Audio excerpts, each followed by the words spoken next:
We like to start every episode with the disclaimer that we are not professionals. Our conversations are solely based on our personal experiences, thoughts, and opinions. Nothing discussed here is meant to be taken as professional mental health or medical advice. If you have questions or need assistance, please seek the help of a licensed professional. Discussions in this podcast may sometimes revolve around heavy material such as abuse, grooming, religious trauma, and more. Please listen with caution and prioritize your mental health first.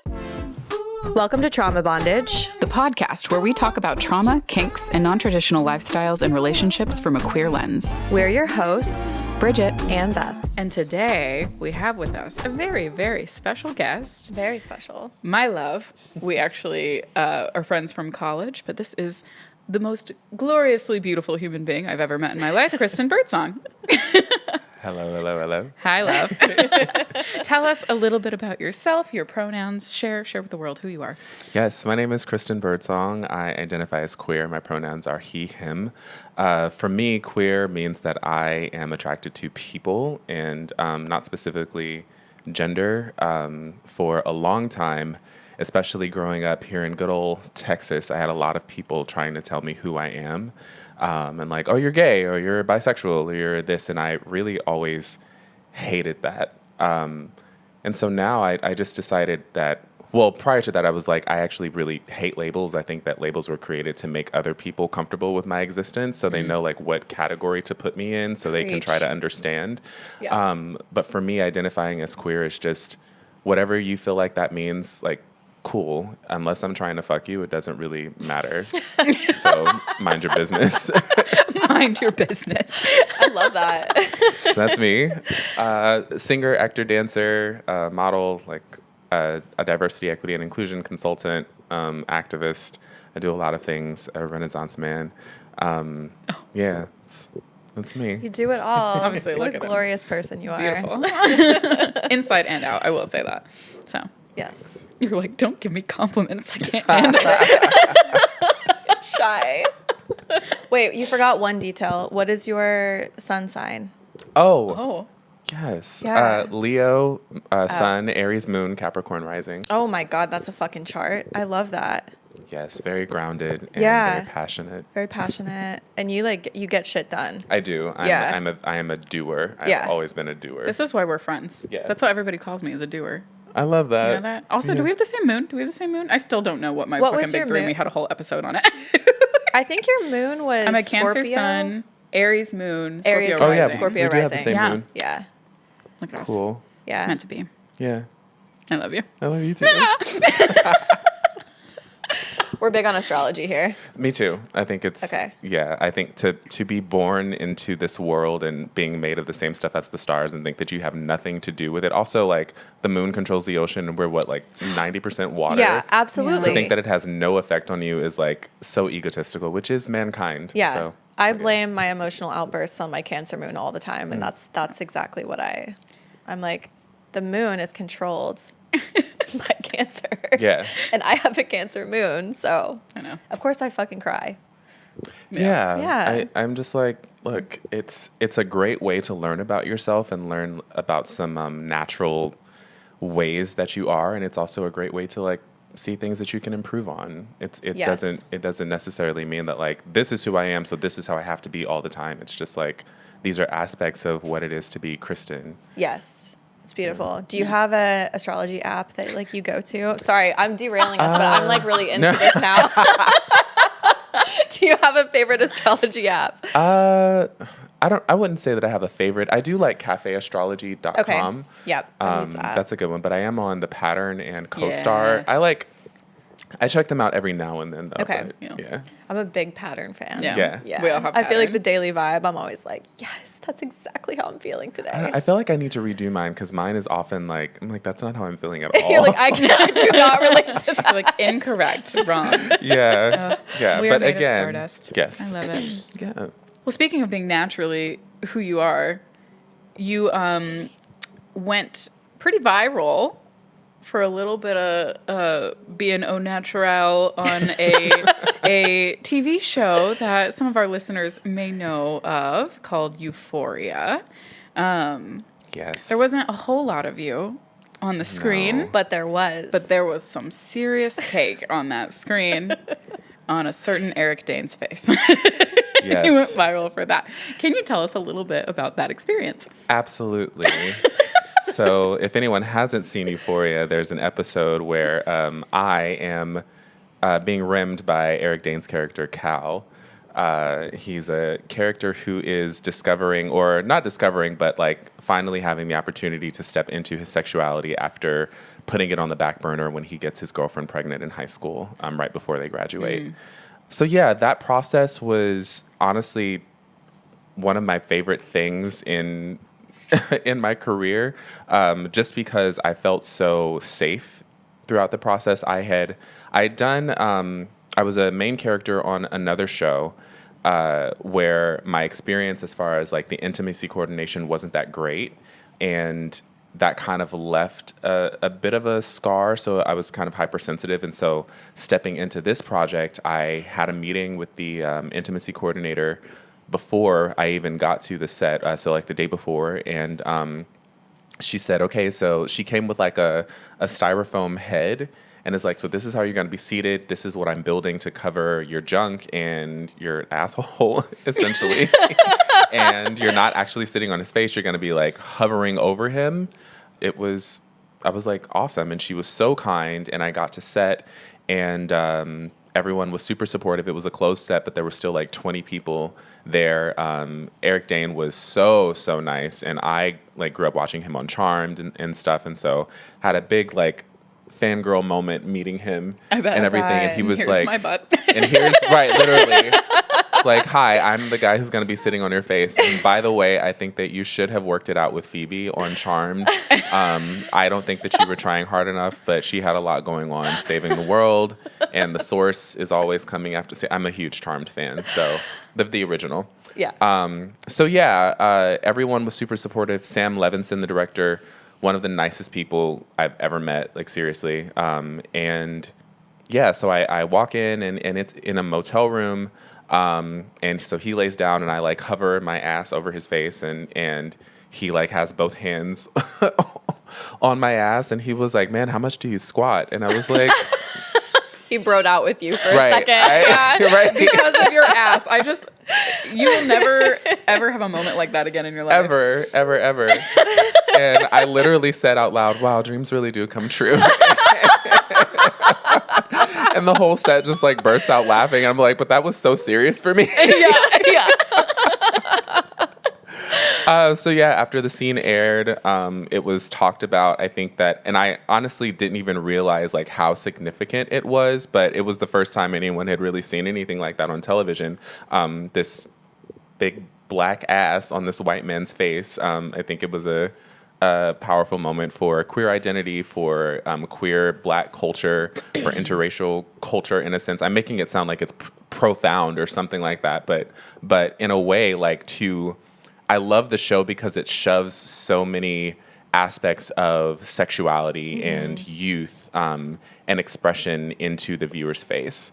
It's a really great lens into what it is to live now, to especially, we were just talking about like inflation and the state of the economy, and how so many people now are turning to sexual exploration as an outlet for that frustration, and for the exploration of self, as we are literally watching our world burn, but that's another story.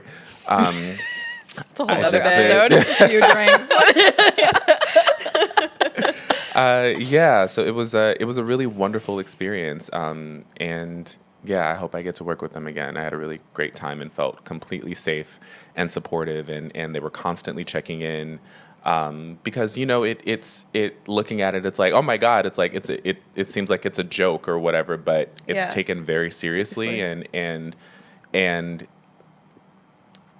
with so many things happening as far as like sexual assault and things that are now coming into the light now that it's becoming more accepted to talk about sexual trauma, I really appreciated the fact that there was someone who was constantly there, like, hey, are you comfortable?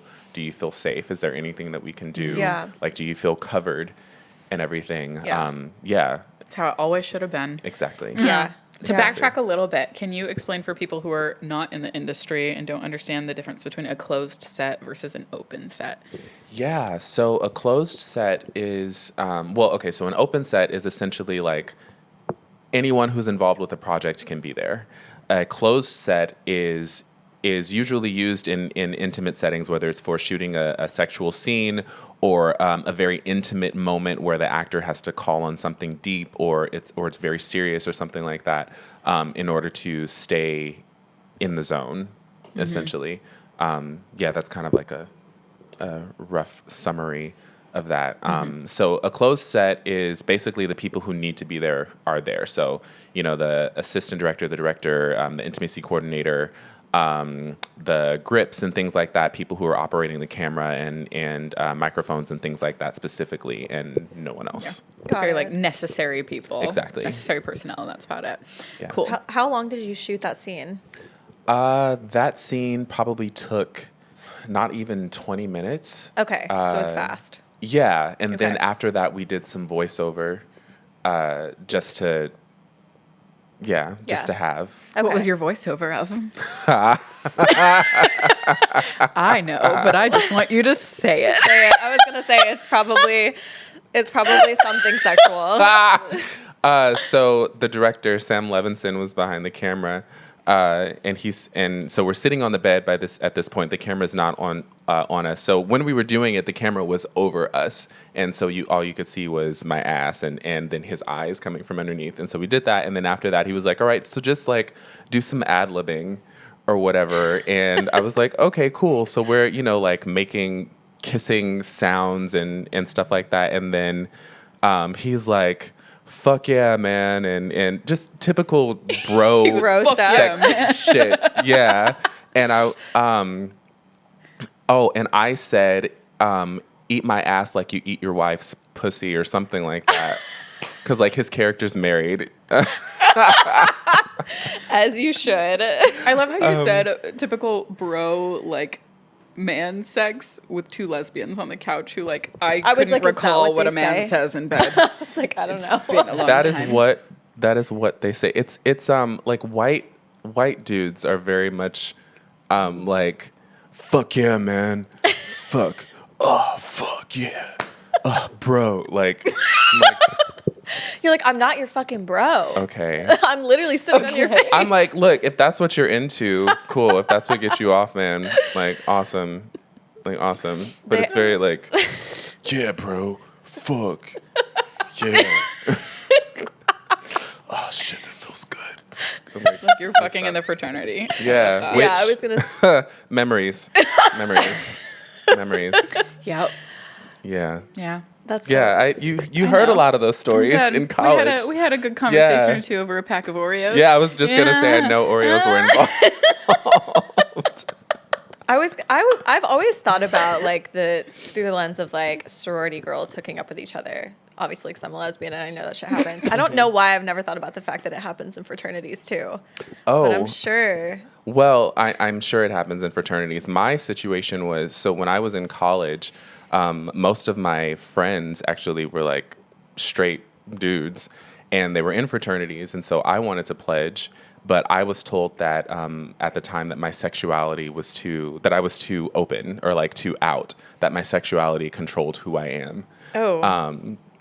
You're like, no, actually, that's you. Right. And so my response to that was like fucking a bunch of the frat brothers. Like, okay. As you should. We're soulmates. When somebody tells you can't do something or you shouldn't be yourself, you're like, let me show you. Yeah. Exactly. Interestingly I love enough, that. the person who was the head of the fraternities at our school is now openly gay. This person Wow. who told me that I couldn't. Yeah. It's crazy how that always happens. Right, because he was deeply circle. in closeted. the closet. Yeah. Yeah. Yeah. We love a full Yeah. circle moment there. We do. I went to a friend's wedding and he was there with his boyfriend. I was like, wow. You're like, you're a little too openly gay to be at this wedding. Like, You need to tone it down a bit. you need to my- calm my down a good little sir. bit. Right. Right. Like, it's cool. I've fucked all of your friends, so it's fine. God, I love it. It's fine. Well, okay. So with Euphoria and everything like that, I remember I'm scrolling through my Facebook at the time, and I see an article, and I go, oh, holy shit. And I sent it to you. Yes. So I don't know if that was like the first thing or if people had already just been sending you a barrage of I these do or think what. that you were the first person to show Yes! me. Yeah. I was like, oh my fucking God. And I sent it to You're like, it's your ass. and, yeah, your ass is viral. I know that In like a fun way, not I've a scary seen way. this. Is this your ass? Yes, I was like, it's your butt. I've seen this far too many times in my lifetime to not know that ass when I see it. I feel like all of my close friends have seen me naked at some point for whatever. Because like when I love you, I'm like, okay, I'm changing. Like Yeah. I'm getting As you dressed. should. We're also in Yeah. the theater world together. That's Exactly, how we did it. So like I've seen you in a exactly. dance belt more times than I can count. So, It really is a thing. Like when you have quick changes and you're backstage, you just have a different relationship with being naked in front of people. Yeah, for Yeah. sure. Yeah. Yeah. But obviously, like that hit and it spread like wildfire. Yeah. And then I'm certain that you were getting reached out to by a number of different companies, people, media, whatever, trying to get some kind of statement, comment, interview, whatever. Yeah, there How were did that a lot change of- for you? There were a lot of like queer news outlets, queer media outlets that reached out to me for a statement and everything, and I actually saw people talking about it on Twitter, and I responded to one particularly and was like, it was me, and I posted a picture with Eric Dane on set, and the next thing I knew, it had like 20,000 shares and like likes continuously and stuff. I was like, cool. I had never thought that this is what I would go viral for. But like, here we are. It seems fitting. Yeah. If you have a great ass, like you might as well go viral for it. Truly. Thanks. I think you need to add just some photos of your ass to your website for like modeling purposes. I do. There, you can see my ass on my website. Actually, there's a great photographer that I worked with, Gregory Prescott. Not to say that they're like just photos of my ass, but like, you know, I've done some like nude photos and everything, very tasteful, where like you can see my back and my profile and stuff like that. So yeah. How did you audition for that part? I was just thinking about the process of like. Yeah, how did you get chosen? Do you just have to show up in a room and drop trow? No, it was a self tape because it was going on during the pandemic. The industry had a protocol for testing before you go on set and everything. So when I got to LA to film, because I was living in New York at the time, when I got to LA to film, I had to go through a series of testing before I was ever allowed on set. Mm-hmm. But the audition process was, I got the self-tape request from my agency, and it was one line to put on tape, and it was, I want you to come with my tongue in your ass. And so I was shirtless. I was just in my underwear. They also wanted like a full body slate in my underwear. And so I did that. But I started the audition with the audition itself. And so you just like see me, I make this sound like I'm eating an ass. And then I come up and I'm like, I want you to come with my tongue in your ass. And then that's the end of the scene. And then I do my slate after. And yeah. Was it like a one and done, like you send that in and then they're like, you're cast? Or did you have to go back? I want to be on the other side of the table watching all of this videos over and over and over again. I'm curious as to like what other people's tapes and stuff looked like. I'm so grateful that they chose mine. But yeah, that was all that I had to do. That's And, incredible. I just want you to know that like someday when you're famous and like, you know how they like release people's like original auditions for certain roles and stuff like that? Like they just release like Britney Spears for The Notebook or whatever. Yes. I want that to be the one that gets released for you. I will make sure that happens. I will make sure it goes viral. I will send it to everyone I know. Yes. Yeah. It's funny. I have changed so much like as a person since then, or I've stepped more into who I am since then. There's like a lot that's happened over the last like year or two and everything. So I've watched it a couple of times since, and it's really amazing to like see yourself and how things change in your life. So yeah, I will definitely make sure just for you. Thank you.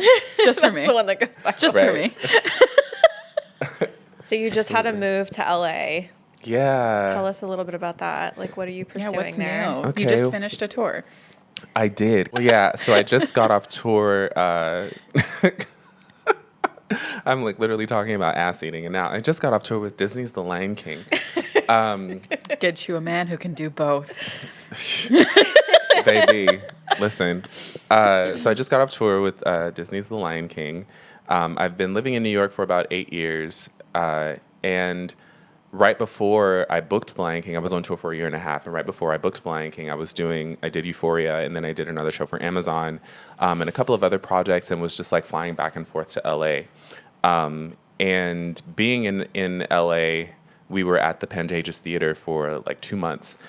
And I was like, this feels right. Not that New York City is my favorite place in the world. Like, I love it so much. And I'd known my entire life that I wanted to live in New York, regardless of what I was doing with my career.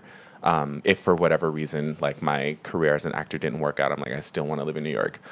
So making that decision to move to LA for however, long was really, really difficult. I went back and forth about it a lot, but I felt something in my spirit that was like, you should do this. And yeah, I've been there for just a few weeks now because as soon as I got off tour, I went to LA for like a week and a half to do some shoots and also to go to the Beyonce concert. And then I was in New York, like packing up the rest of my stuff and tying up, loose ends, seeing friends before I left.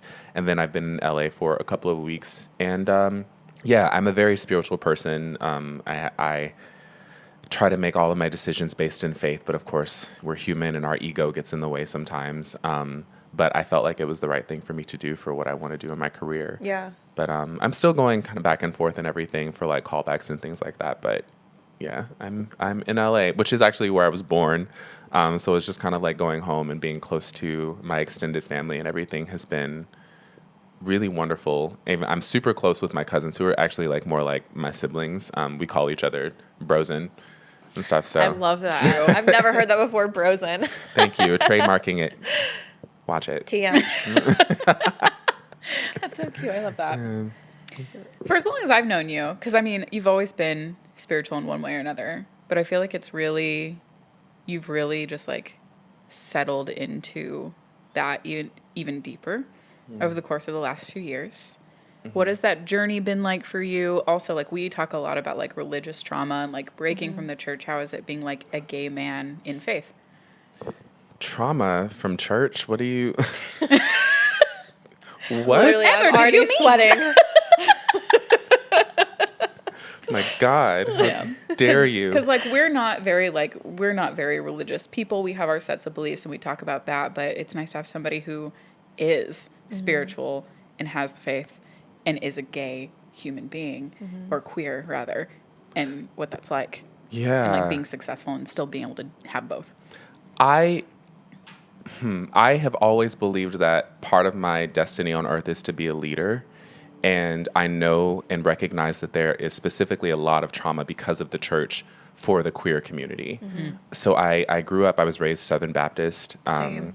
My mom is a preacher's kid. My dad is a preacher's kid. You got a preacher's kid. And my biological father was a pastor at one point. So religion has been a heavy, heavy part of my life.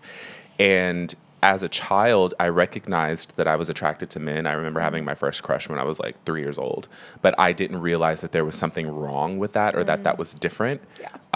And so growing up, as I started stepping more into who I am, again, I had a lot of people trying to tell me who I am and like, well, this is what the Bible says. And it was very difficult growing up in my home. And I dealt with a lot of trauma from my parents because of my sexuality, or my perceived sexuality, and some very heavy things. And it took me a long time to realize that my parents, and especially my mother, was just as scared as I was, because she grew up being told, well, this is what the Bible says, and if Christin becomes this, then he's going to hell. This is what this means. So you have to save him. You have to protect him. And unfortunately, my mom's way of protecting me in some of those times were violence. And now I'm able to look at that and recognize, like, okay, my mom loves me, and this is the only way that she knew how to respond, because this is what she was taught to do. And we are all somebody's kid. And we take on all of that from our parents. And then sometimes I think parents make the mistake of trying to raise their children the way that their parents raised them. Absolutely. Rather than seeing their child as their own person and recognizing that this person needs something completely different than what I did. And so parents just do what they know. And continue the can't cycle. exactly. And you can't love one person the same way that you love somebody else. It can all be rooted in the same place, but how you act on it has to be specific to that person if you really love them. Yeah. And again, sometimes we make loving people about us, and we make it about our own fear, and it's a response to our fear of abandonment. Yep. So my journey with that, when I got to college, because I was bullied in school, surprise, Texas. I was bullied in school because I've always been a singer, actor, and dancer, and I've always been, as much as I've tried to be someone other than who I am, I'm so grateful that I haven't had any choice, that who I am as a person has always been so strong that I can't change it. And so when I got to college, I was like, yay, finally I can be free and express my sexuality and stuff like that. And then college was its own experience of like going to school with all these white boys who were like, oh, you're cute for a black person, or like, oh, we don't date black people and everything in public, but then hitting me up on Grindr. Yeah. They're like, hey, let me see that BBC. Like, Yeah. like, I sit next to you in class, bro. Like, what? You could ask me in front of everybody. Right. Yeah. And so I actually was angry at God for years because I was praying so hard, like, please change me. I want to be straight, like, make me straight. But that was coming from a place of desiring acceptance from my family and all of that. But there was always this voice inside, this voice of God saying, hey, there's nothing wrong with you. This is who I made you. This is who I made you to be. And I'm grateful for that journey because it's made me so much stronger and so much more confident in who I am as a person. And now I can share that journey with other people who have had similar experiences. And so I believe that religion was created to control people. Absolutely. That your spiritual journey is between you and whatever God it is that you serve, and that's how it should be. I mean, when you look historically, most genocides and things like that have happened historically have happened in the name of Christianity specifically. Yep.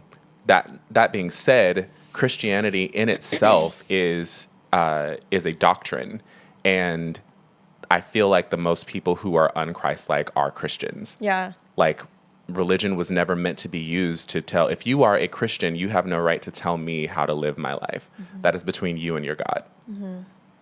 If you love the Lord and if your intention is to live your life in a Christ-like way, then love is first and foremost. And the Bible says that you have no right to judge anyone else. Vengeance is mine, thus saith the Lord. Like, so the petty things that happen are like, it's all to make people feel better about themselves. Well, I may be this, but at least I'm not gay. Yep. I may be this, but at least I'm not a lesbian. Or, oh my gosh, the trans experience, like, you were born this way and you were born to be this. And like, well, who the fuck are you? Yeah. And it's so intertwined now with politics too. Like, Exactly. they use it to control, voting blocks. Which pisses me off in a country that was literally built on the separation of church and state. Yeah. Yeah. A country that was built by immigrants fleeing religious persecution now uses religion to persecute other people. Like, what the fuck? And you tell me I'm un-American? Mm-hmm. Yeah. I'm un-American when the entire premise of the foundation of this country is the separation of church and state, but I'm un-American. Yeah. Fuck you. Fuck you. Fuck you. Ridiculous. No, we don't talk about politics a lot on the podcast just because it can be a little divisive. But when it comes to things like this, like, it's just very black and white. Yeah. Like, what is right morally and what is wrong. And I think, like, for me, I relate to your experience a lot. I'm a pastor's kid, Southern Baptist. My dad is still a pastor, and like, that religion was always weaponized in the ways that it probably was for you too. And so, yeah, like, just hearing you talk about like relationship versus like practicing religion, I'm like, if everybody could like get on the same page about that, the world would be a better place. Yeah. But some people like can't let go of control, and I think that's like really what it's about. I'm like, why do you care who the fuck I sleep with? Why does it matter to you? Yeah. Don't be weird. Well, that's what I've adored about you always, is that you are so strong in your convictions. Yes. I think that's something that you and I Beautiful. were pretty, I think, connected with, is that like, we're just us. We don't really give a fuck about what people think about us. Like, we just are, and you either like it or you don't. Yeah. I think I told you in the first season, for anybody who was listening to the first season earlier episodes, Christin is one of the first people I told that I was gay and that I had a girlfriend. Really? This is the person that was like, yeah, bitch, we knew. We were just waiting for you to figure it out and tell us. Wait, how did you? Yes. What were the signs that you picked up on for Bridget? You know, I think that it's different with everyone. I really try to see people, and I try to feel people, and if you listen long enough, people will tell you exactly who they are. Absolutely. And with Bridget, it was never anything like, you like, I don't know, plaid and lumberjack overalls and shit like that, like typical ridiculous lesbian stereotypes. Yeah, which are, it's ridiculous, but sometimes true. It was never anything specific like, oh, lesbian. I was just like, okay, when she's ready, she'll tell me. You just caught the vibe. Yeah. Yeah. Yeah. I get it. Yeah. I get it. Yeah. I love that. I didn't know that, but it totally makes sense. Like, Yeah. And then I came out and then I just kept wearing a carabiner of keys everywhere. So that was fun. That too. That's a dead. That's gay. That is a dead giveaway. that's gay. That is a dead giveaway. I would work in the scene shop and I'd have like paint covered jeans and my Converse and my carabiner and then like a band. But all key. the time. Every Like all day. the time. It's excessive. We had to wear certain things for our stage, for our, what was our stage lab? Is that Stage what it's lab, called? mhm. Yeah, for our Something like stage that. lab class. Like, just for that class. Yeah. But this is how Bridget would dress all the time. And I'm like, oh, are you going to stage lab? No, you're going to dinner. Okay. You're like, Okay, cool. that's gay. Cool. Gay. Bridget, that's gay. Okay. Look, I was just trying to attract the lesbians. That's so. Wait, so how many shows did you guys do together in college? Did we do any together? I don't think we actually did any shows together that you were working on. Did I ever stage manage any that you were in? You might have. Fuck, I don't know if we did any. I don't think so. No, we never So you were did. just How in the did same we- theater program, but no shows. Separate, Not though. even. Yeah, because I was in the music theater program and she was in the Music theater acting, program. Yeah. I actually don't. How did we become friends? Honestly, I couldn't even tell you. I think that you probably just showed up in my room and that's how we became friends, because when I first moved in to the school, I had like an open door policy to meet people. Like That's on my true. door, and people would walk by and just come and be like, hi, and introduce themselves to me. And that's how I made friends at the beginning of school. I love that. I don't know. I feel like And either it was that or we met through somebody else. Could it have been a mutual friend? Because I It feel like could the have. theater Possible. world's probably, even if it's musical The thing, versus it's so regular. weird that we don't remember this because it's such a small school. We It had a million is. fucking shows. I just don't really remember school without without us being friends. Yeah, I don't So, know. and From I don't the get-go. really know. Yeah. From my freshman year, because you're a year ahead of me. Yeah. So, yeah, from the get-go. Like, immediate friends. All the way through. Okay, I have a question back to something we talked about earlier. How did you get cast for the Disney Lion King production? Like, what was that process Ooh. like? And I also want to hear about, like, you toured with them. Yeah. So, like, where all did you go? Like, tell us about it. The audition process, I think it took me 4 or 5 auditions before I got booked. The first time I auditioned, I was still in college. Then I auditioned when I got to New York. And I remember walking into that audition. I met a really awesome guy who was in the cast on Broadway, Tom Christopher Warren. So nice. And I actually got to do the show with him when I was on tour where he was my Zazu and I was on for Simba. Very full circle. But anyway, I met him. We became friends. He got me on audition. And I remember going into that audition and being completely overwhelmed. They were who was it? He asked me to repeat something back in Zulu, and I couldn't do it. And so I was like, okay, well, shit.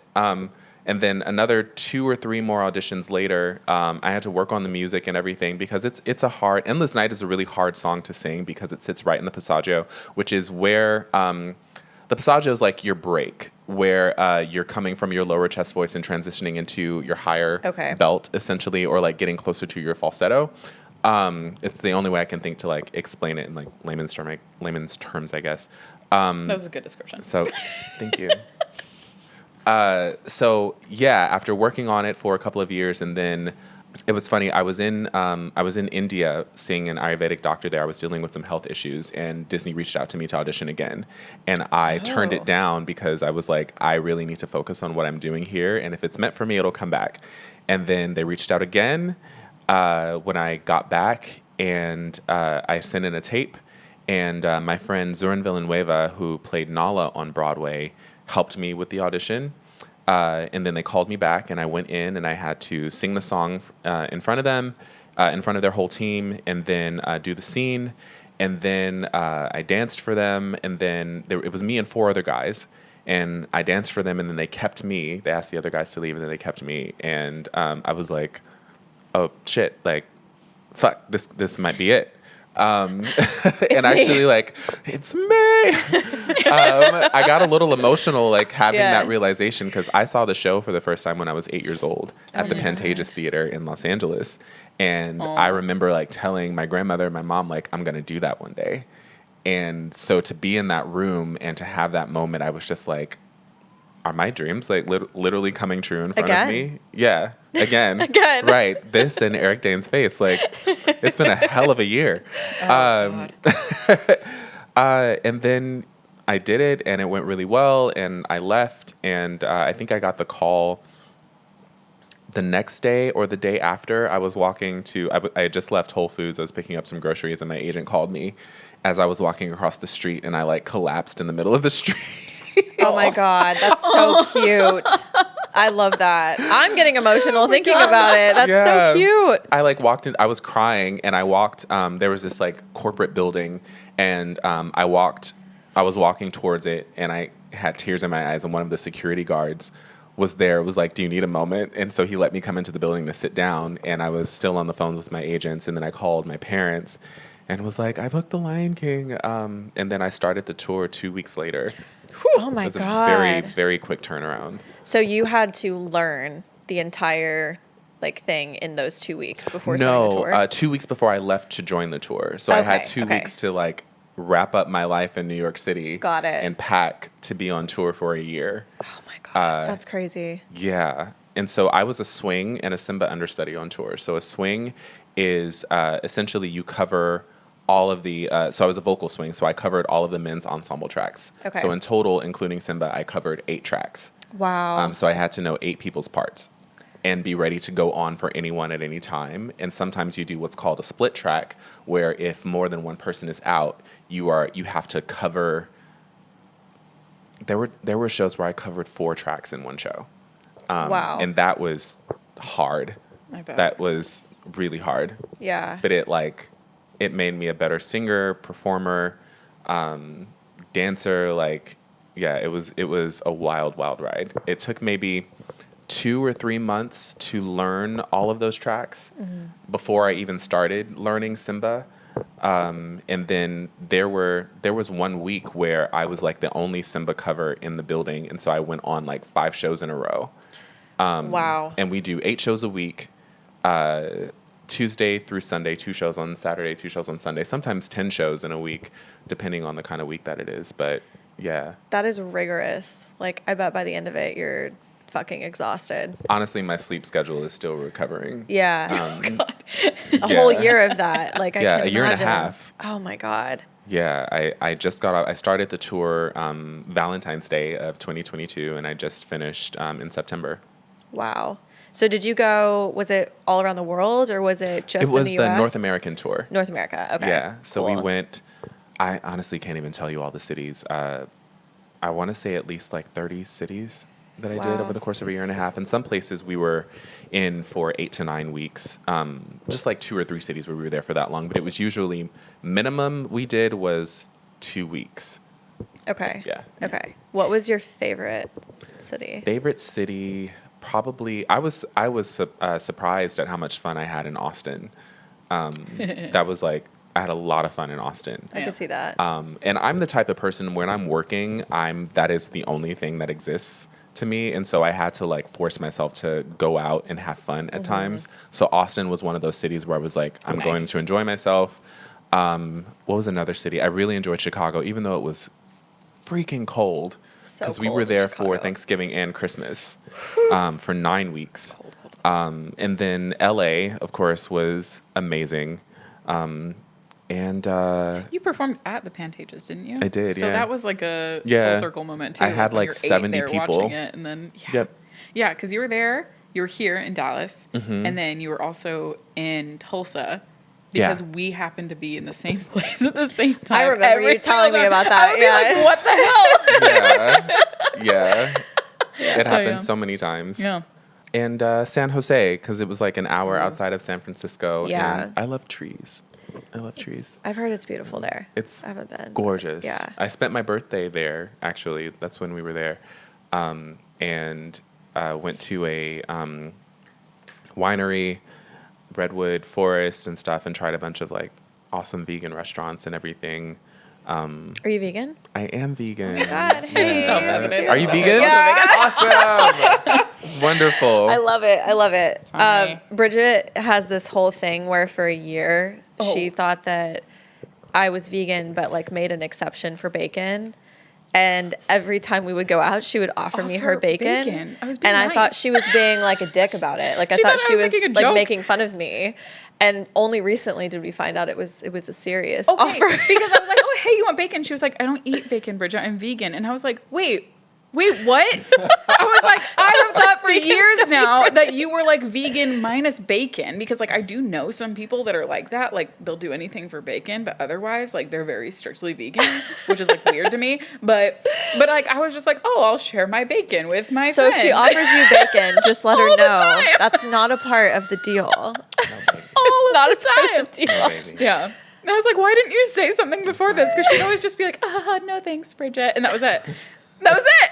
I think like there's just a point where, because I get teased by people who aren't vegan. Yeah. And they'll offer me like, oh, you don't eat, like, no animal products. Yeah. Oh, okay. So no eggs. No animal products. What about fish? Fish is meat. No, it's not. It's fish.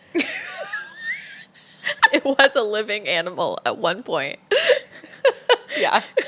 I know. I get it. I'm like, okay. And then, but of course, if you get annoyed with it, then like, oh, you're one of those vegans. Like, Yeah. no, I just don't enjoy the fact that you feel like you have to make fun of me Right. for Yeah. how I choose to take care of my body. Right. It's like, I'm not asking you to eat this way. I'm asking you No. to respect that I eat this way. Exactly. Yeah. It's so And annoying. it was never a joke. I was doing it to be nice. No, Right. I know. Because I don't Right. know why I thought you were like, yes, bacon.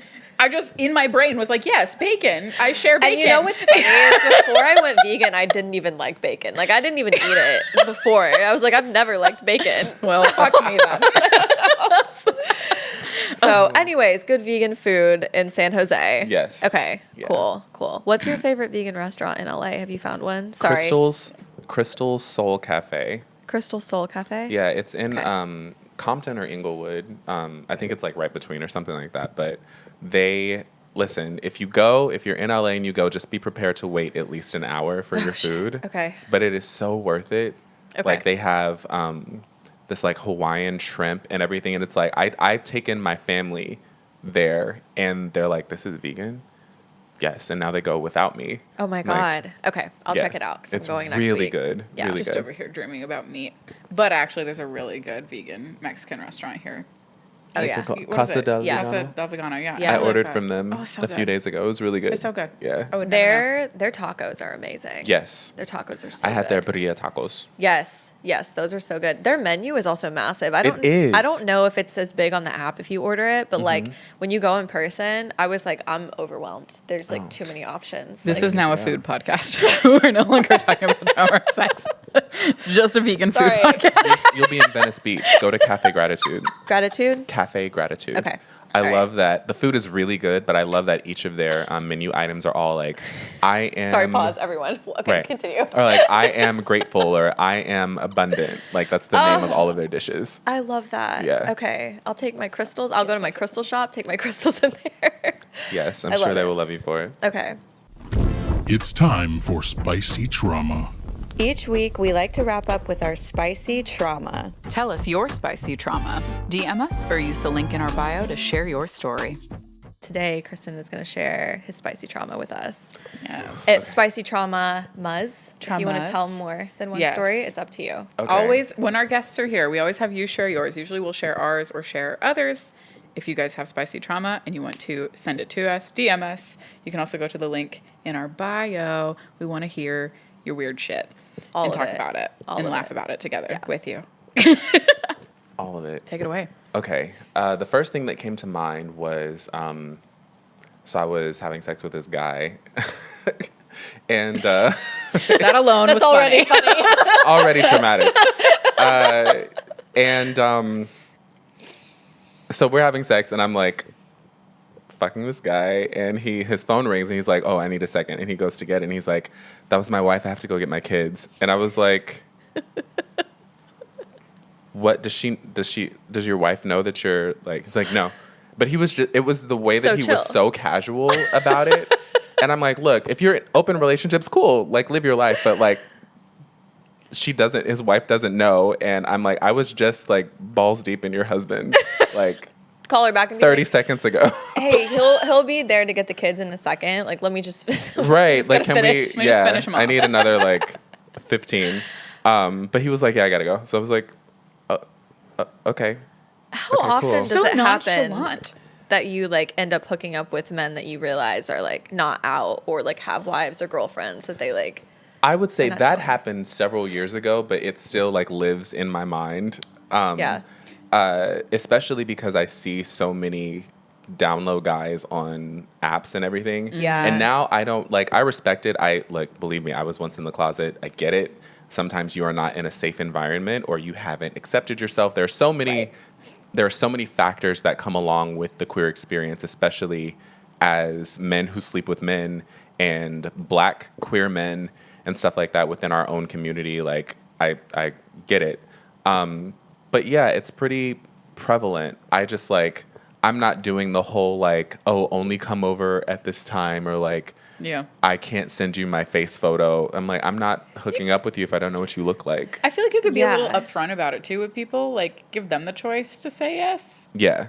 Because, like, I feel in that situation, you're like, well, oh shit, like, now I have a moral compass issue here, potentially, if you're one of those people. So, like, Yeah. it would have been nice to have the choice to say, I don't really want to be that person in this dynamic. Thank you. Yeah, and it's already awkward, like operating in spaces where you might run into someone that you've had Yeah. sex with. Yeah. And I meet a lot of guys who are like, oh, if I see somebody I hooked up with, I ignore them. And I'm like, why? You just had, even if it is just sex, like that's fine, but you are still a human being and you exchanged an experience with this person. You can acknowledge them and like just say, you don't have to. Yeah. You don't have to be like, hey, it was nice fucking you the other week. Exactly. But you Wouldn't can be like, hi. Either But of just you like has been a- inside of a the head other, and you nod. know what each other tastes like, and blah, blah, blah, blah. You can at least just say, like, hey, what's up? Right. Yeah. Even if it's Nice across to the see room, you. just like a head nod. Hey, what's up? Yeah. Like, you Yeah. know? You don't have to give the Yeah. whole, like, story. If somebody goes, oh, how do you know that person? Oh, like, I just met them at X, Y, and Z this one time. Yeah. That's it.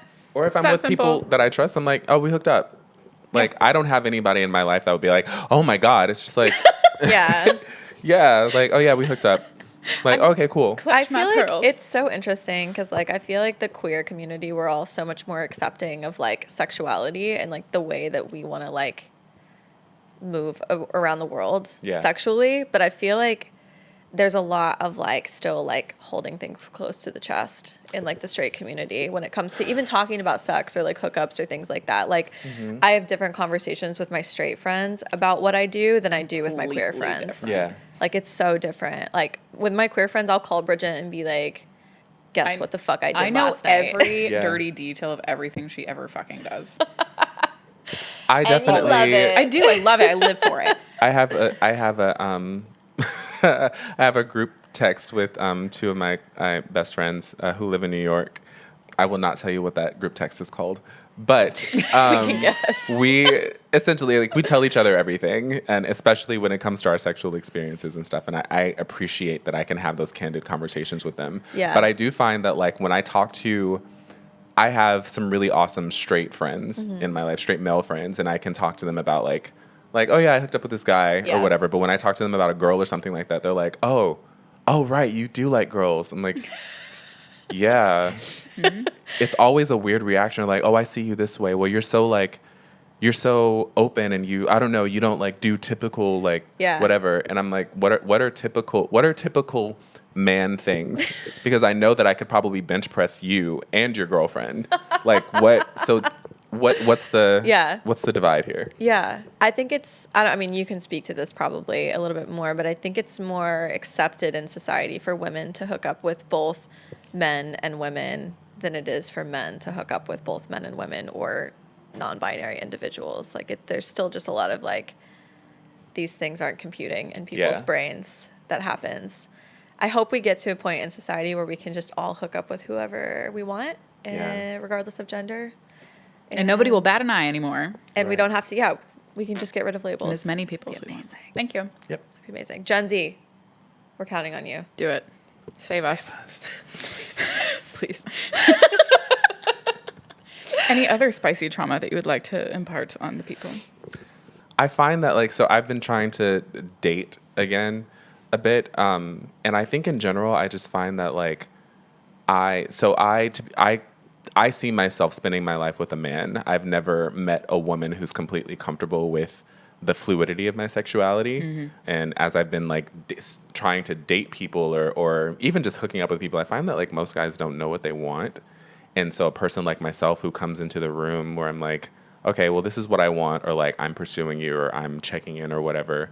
They're like, a lot of guys will say, like, oh, well, this is what I want. But then when you show up with that, they're like, oh, wait, you're serious? And I'm like, okay, so you don't actually.